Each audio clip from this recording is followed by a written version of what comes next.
I want to invite you to be turning into to Hebrews chapter 3, if you would, please. Hebrews chapter 3. For whatsoever things were written aforetime were written for our learning, that we, through patience and comfort of the Scriptures, might have hope. That New Testament verse, which is Romans 15 and verse 4, but that verse identifies for us one of the reasons that the Old Testament Scriptures, the things that were written aforetime, have been preserved for us. Notice they were written for our learning. Now, other New Testament verses repeatedly and clearly inform Christians that the Old Testament Scriptures do not constitute, they do not contain the law to which we are amenable today. That law under the Old Testament, that was exclusively given to the covenant people of God who lived under that first covenant. That was the nation of Israel. And it has since fulfilled its divine purpose. And therefore, it is no longer applicable as a system of law for governing Christians. Friends, since the death of Jesus on the cross, we today live under the New Testament, the New Covenant. And aren't you thankful that it is a better covenant? It is superior to that of the first. And so the teachings of Jesus contained in the New Testament, as well as other teachings contained in the New Testament Scriptures, they constitute the law that is to govern us today as Christians. But notwithstanding that truth as it pertains to the Old Testament as a system of law, that it is no longer in force for us today, still God, in His infinite wisdom, He has preserved for us the Old Testament Scriptures. He has left them available for us for all subsequent generations.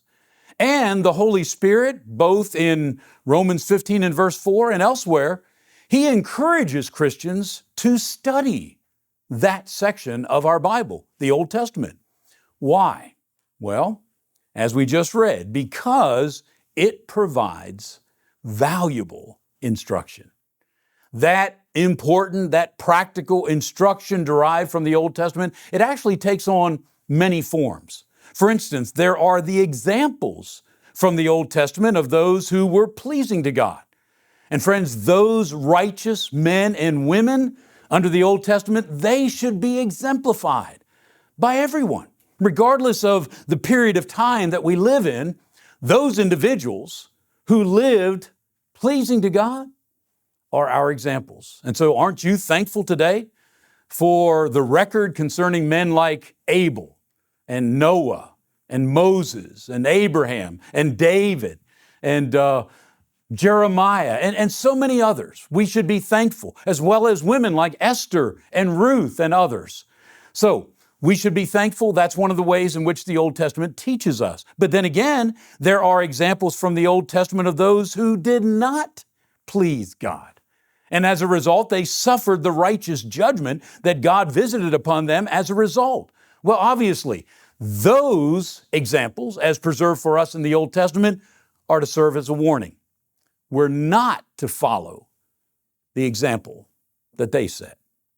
But then there are also multiple types and shadows that we discover from the Old Testament. And they provide very helpful insight with our understanding of the true substance that we find in the New Testament.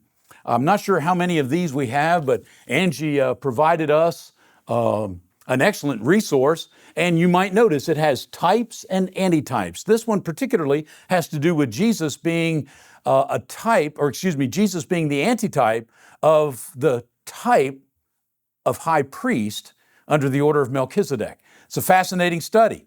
I ask you to turn to the book of Hebrews. The book of Hebrews is the only section of the New Testament that uses that designation, speaks of that role that Jesus fulfilled. He was our high priest. But it's a valuable study. And again, there are many of those to be found in the Old Testament that should help us in our understanding of the New. But then there are also numerous pertinent, timeless principles that are to be gleaned from God's dealings with His covenant people of the past, which He intends for future generations to learn from.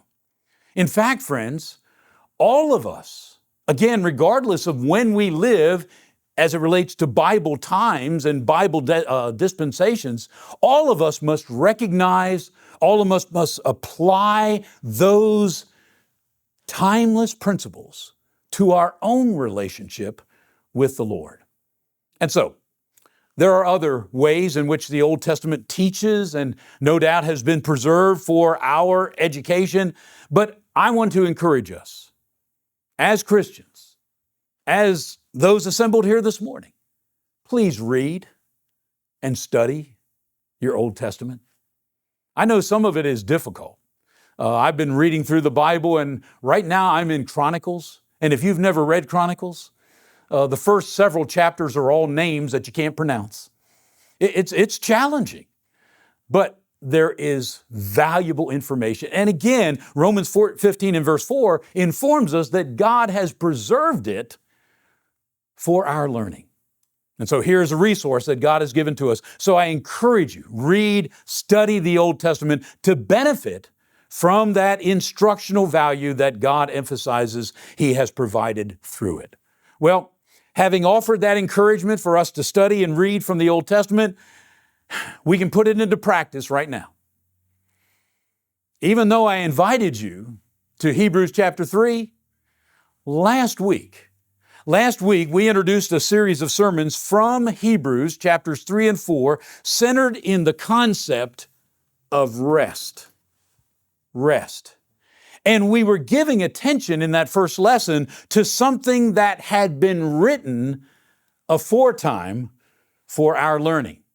Now again, we find it in the New Testament, Hebrews chapter 3, but it relates to the Old Testament. And we'll have more to say about that in just a minute. But we were considering in that first lesson a past rest that had been promised by God to His people. And we were doing that to learn a principle that we find illustrated by the circumstances surrounding that divinely promised rest. And so again, I invite your attention back to Hebrews chapter 3 as we want to continue to make some observations, notice, pertaining to that past rest and the principle that we find illustrated there. Just a word by way of review. Friends, we started last week by talking about the concept of rest. And I think almost universally, we all like the concept of rest. It's just a word that has a very positive, pleasant, and delightful sound, doesn't it? Rest. I think all of us enjoy rest. Well, our God is aware of that. He recognizes our fondness for the concept of rest. And therefore, being the perfect communicator, being a God who is seeking our highest spiritual welfare, no surprise that He would use that word and that concept of rest repeatedly throughout His dealings with mankind. Why? To give us encouragement, to give us incentive, to give us motivation to one day realize that rest. And so that's what we're looking at. We're trying to appreciate why God repeatedly uses this idea of rest in addressing man. And here in Hebrews chapters 3 and 4, as I noted to the brethren last week, I think it's fascinating that in chapter 3, beginning in verse 11, down through Hebrews chapter 4 and verse 11, you're going to find the Holy Spirit use the word rest 10 times. 10 times in 20 verses. Now, in all the rest of the New Testament, you're not going to find the word rest used in this connotation more than 20 more times. So a third of the times that we find the idea of rest with this connotation is right here, right in chapters 3 and 4 of the book of Hebrews. And so it speaks to the fact that this very positive, pleasant, delightful concept of rest is at the very heart of this section of the book of Hebrews. And so that's what we're giving our attention to. And what I suggested to you is I would like to develop the series by looking at various rests that God had promised. And we're going to look at those rests because they pertain, yes, to the past, but also to the future and even to the present. But the first of those rests that I would like for us to consider is God's promised rest to the people of the past. And that's why I mentioned this is a good opportunity for us to learn from the Old Testament, because the past rest of which the inspired penman speaks of here in Hebrews chapter 3 pertains to the Old Testament. We actually find the word rest in the context, first of all, in Hebrews chapter 3 and verse 11. If you'll look at the very end of that verse, they shall not enter into my rest. But please appreciate, beginning all the way back at verse 7, down through verse 11, the inspired penman here was quoting from the Old Testament, specifically from Psalm chapter 95. By the way, Harold, we used that as our call to worship. I read the first part of the verse of the chapter. The Hebrew writer is actually going to quote the second part.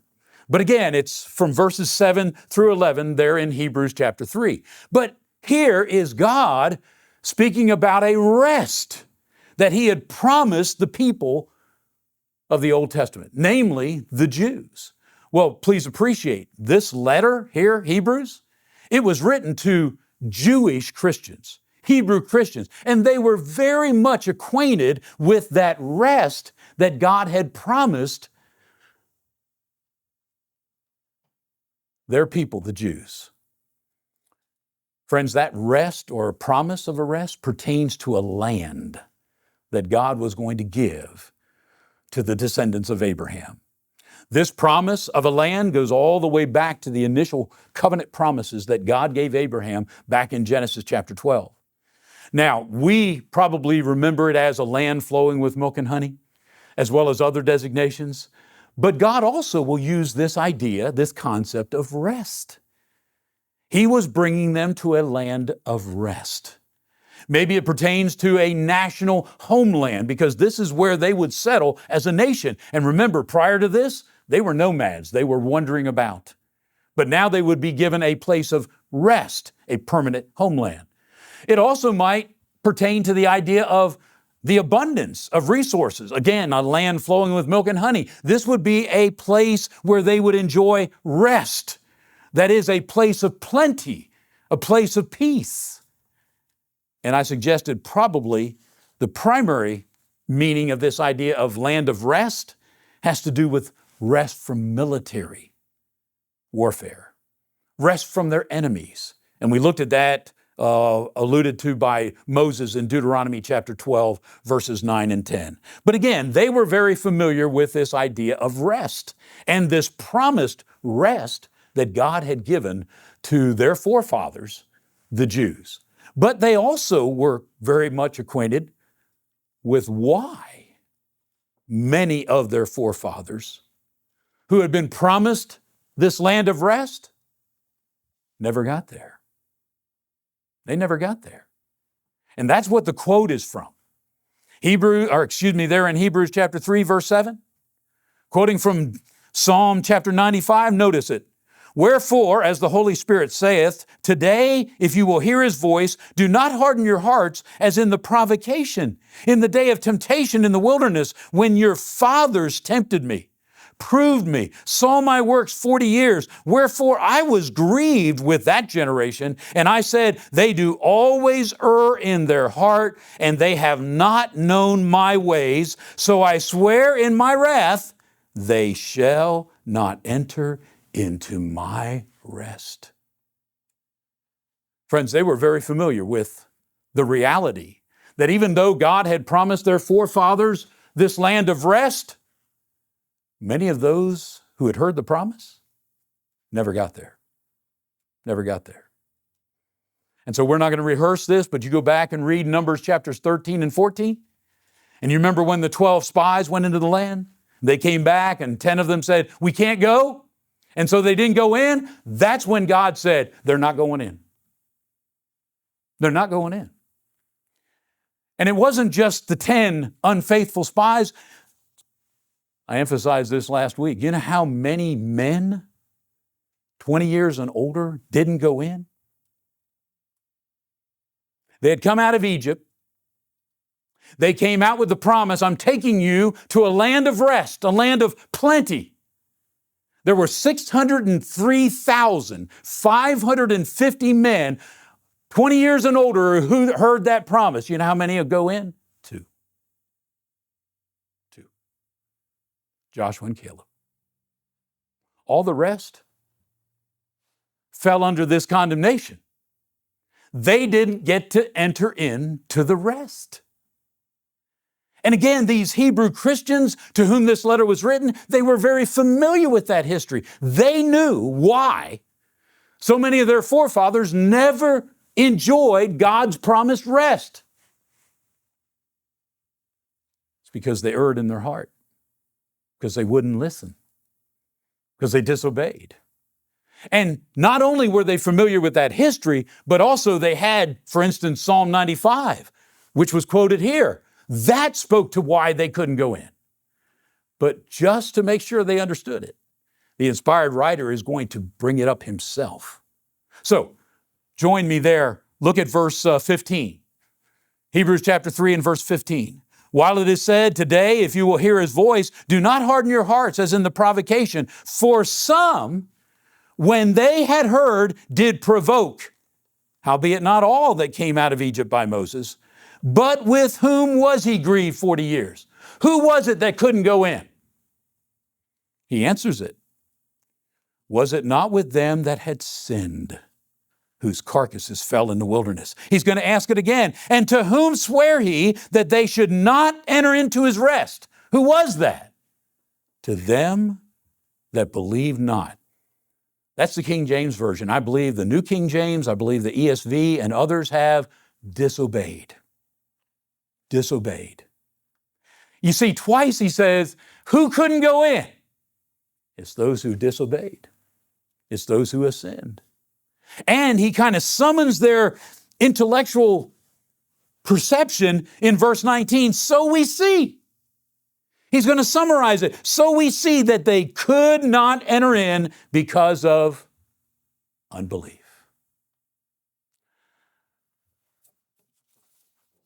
Friends, all of this, beginning in Hebrews chapter 3, verse 7, down through the end of the chapter, all of this was to impress upon that first, or the recipients of this letter, to impress upon them, engrave upon their heart this principle.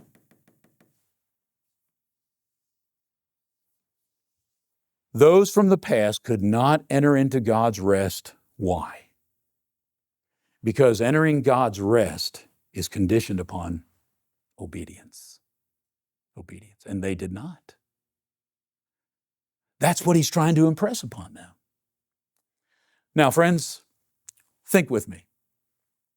That promised land, flowing with milk and honey, a land that would give them rest from their enemies around them,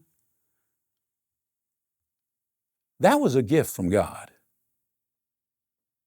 That was a gift. How do we know that? Well, first of all, look at chapter 3 and verse 11 again. They shall not enter into whose rest? That's God. He says, my rest. See, he didn't call it their rest.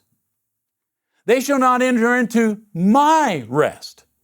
It was God's. And he was giving it to them as a gift. Friends, they didn't deserve that land. We certainly know that they could not have conquered it on their own. Remember, that's why they didn't want to go in. The 10 spies came back and said, we can't take the land on our own. They're giants. They have fortified walls. We're like grasshoppers. They realized they couldn't go in and conquer the current inhabitants of the land. They understood that. They knew they couldn't get it. And even when they eventually did go in, do you remember the battle at Ai? It was the one immediately following Jericho. They had that great conquest there at Jericho, right? Marched around the walls fell down. They took that first city.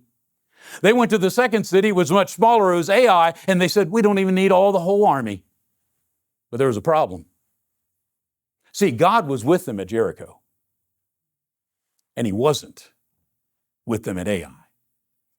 The sin of Achan, he took the devoted things that were supposed to be given to God from Jericho. God had withdrawn his presence. And guess what? Now they were fighting on their own power, and they lost. They lost. See, please appreciate, this is a gift. This land of rest that God was promising him, it was his, and he was bequeathing it to them. It was a gift, a manifestation of his marvelous grace toward his covenant people. And you know what that means? Since it was a gift from God, he could attach whatever condition he chose to that rest being eventually realized. And what was the condition? Obedience.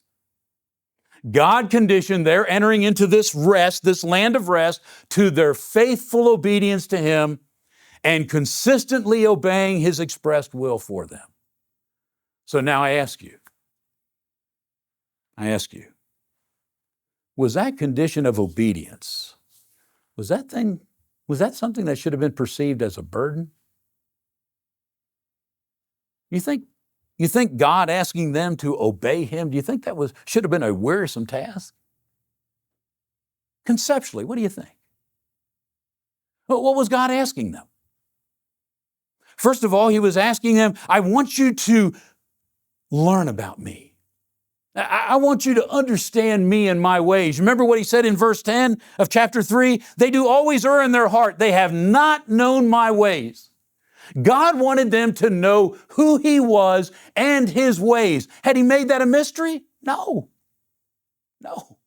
In fact, Psalm 103 and verse 7 says, God made known his ways to Moses, and he made known his acts unto the children of Israel. You remember that was one of the questions, Ricky, that Moses had when God appeared to him in the burning bush. And God said, I want you to go and deliver my people from Egyptian bondage. You remember what he said? Well, who should I say sent me? You remember what he said? Tell them I am sent you. Tell them I am that I am sent them. You know, I thought about this, Angie. When you leave Genesis chapter 50, you have Joseph dying. You just have 70-some people down in Egypt. When you open up the book of Exodus, you have recounting of that, and now you have them in Egypt over 400 years later, having grown to a great nation. So what happened in that time? How much did they even know about their covenant God? They didn't have any written revelation. So what they did know would have come through their parents, their grandparents. It was through oral teaching. How much did they know? Maybe not even enough that God said, when you go, Moses, here's who you tell them sent you. It's I am that I am. But my point is, God wanted them to know who he was. He wanted them to know his ways, and he was making that available to them through Moses, his spokesman. But what else, conceptually, what else was God asking them to do? The second thing, not only know who I am and know my ways, I want you to trust me. I want you to trust me. And I want you to trust my benevolence toward you. Should have that been difficult? Remember who their forefather was? Abraham. Did Abraham trust God? He's the father of the faithful. Even at 100 years old, he was still trusting God. When God asked him to sacrifice Isaac, he's still trusting God. And so here is, if you will, the fulfillment of that promise that had been given by God to an old man, that you're going to have seed, you're going to have descendants that surpass the number of the stars. They should have been able to trust God. But not only that, remember, when we get to the wilderness, had God already proved himself trustworthy? Didn't he bring them out of Egyptian bondage? And how about when they got to the Red Sea? What are they saying? God brought us out here to kill us. Moses parts the sea. They go across. What about in the land of the wilderness? They're murmuring they don't have food. They're murmuring they don't have water. Who's supplying it? God. He's not only trustworthy, he's benevolent. And God says, that's what I need you to do. I need you to trust me. I need you to trust my character. I'm benevolent. I'm doing this for your good. So know who I am, trust me, and then all I need you to do is humbly yield your will to my expressed will. Again, should have that been difficult? Had God given them a law for them to obey? He had. You remember at Sinai? He had now codified that law which was going to provide for them guidance as a nation, how to live their lives. And friends, please appreciate that law was infinitely wise, and it was for not only their temporal good, it was for their eternal good. You can go back and read Deuteronomy chapter 4. God, or Moses there tells them, he says, the things that this law contains, they are your wisdom. This is for your good. If you will just obey it, it will allow you to go into that land and flourish. So here is God. And God says, I just need you to obey me. That involves knowing who I am. That involves trusting me, knowing that I'm benevolent, knowing that I'm seeking your highest good, and then just humbly obey my law. Do y'all remember what was the first commandment? Jesus answered that question on one occasion. What is the first commandment of the law? Remember what it was? Love God. Question, how do you prove you love God? 1 John 5:3, this is the love of God. Listen to it, not just that you keep His commandments, but His commandments are not grievous. So here is God, and all He's asking, I'm going to give you this land. This land is flowing with milk and honey. This land will provide you rest and peace. All you need to do is you need to love me and obey me. How'd that go?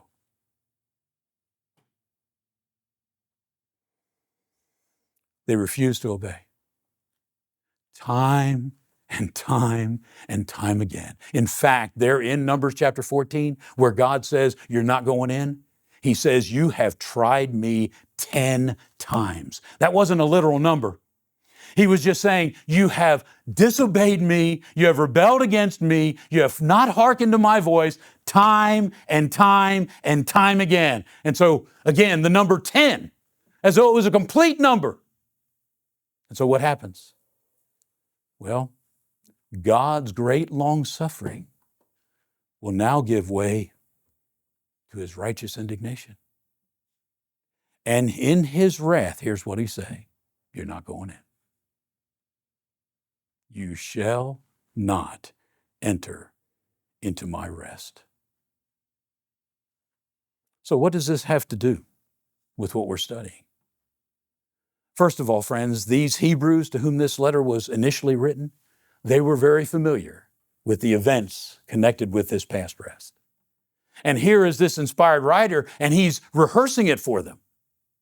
He's reminding them of what happened in connection with that past rest. And he says, here's what I need you to do. I need you to take to heart the principle that you see illustrated from that past rest. And that principle is this. If you're going to enter God's rest, it's conditioned upon obedience. Obedience. That's what you need to learn. But let me ask you, was that just for these Hebrew Christians? Remember Romans 15:4? Whatsoever things were written aforetime were written for our learning. That's us. It's our. Christians can go back and read Numbers chapters 13 and 14. We can read Psalm 95. We can read Hebrews chapter 3. And you know what we should learn? The principle. If you're going to enter into God's rest, it's going to be because you're willing to obey Him. Those who did not, 603,548, didn't. Because they weren't willing to embrace the principle. And so here is God preserving this letter because the principle was not just to be gleaned by those Hebrew Christians of the first century. That's to be embraced by all of us who are Christians today, for every generation. And I think it's significant. We're not going to take time to look at it, but the Apostle Paul is going to use the same period of the Jews' wilderness wandering en route to the promised land of rest. He's going to use that in 1 Corinthians chapter 10 as a warning for other Christians. And I'll let you go back and read it yourself. But here's what he says. Everyone, all the Jews came out of Egypt and were brought into the wilderness and were enjoying God's riches and God's benefits. But of all of those, many never got to the promised land. And here's what he's going to say. He's going to say, with many of them, God was not well pleased, for they were overthrown in the wilderness. Now these things were for our examples, to the intent that we should not lust after evil things as they also lusted. You remember I told you one of the instructive benefits of the Old Testament is to look at examples of individuals who didn't do the right thing? That's what Paul's saying. Look back to the wilderness wandering. Look at those who were in covenant relationship with God and notice what happened.